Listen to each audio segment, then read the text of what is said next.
रंगपंचमी आहे आणि मला वाटलं की आज काय रंगपंचमी आपण तर प्रत्येक वेळेसारखं घरात साजरी करणार, पण आज तसं झालं नाही. माझी मैत्रीण आली अचानकच घरी आणि तिनं घेऊन गेली आम्हाला प्रत्येकाच्या घरी. मी माझ्यासोबत, तिनं तिनं दुसऱ्याच्या घरी, परत तिसरीच्या घरी, चौथीच्या घरी, पाचवीच्या घरी, असं करत आम्ही प्रत्येक जणीच्या घरावर डाका टाकतात ना, तसंच डाका टाकला प्रत्येकाच्या घरी. ते बेसावत सगळ्यात झोपल्या होत्या.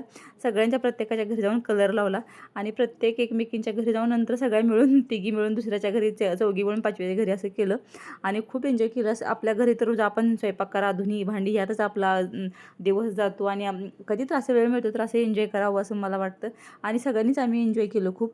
आणि जर भेटलोच आहेत तर सगळं प्रत्येकाच्या घरी जाऊन खूपच मज्जा आली.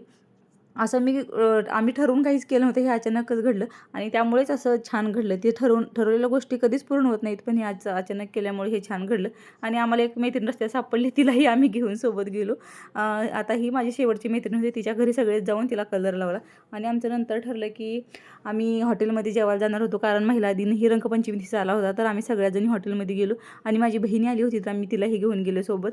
आणि कुठल्या तर निमित्तानेच, कुठल्या तर सणावारालाच आपल्याला असा वेळ मिळतो, तर तो प्रत्येकच महिलांनी एन्जॉय केला पाहिजे आणि आपलं जीवन खूप सुखात आणि मैत्रिणींच्या सोबत, संगतीने, सख्यांच्या संगतीने आपलं आयुष्य घालवलं पाहिजे.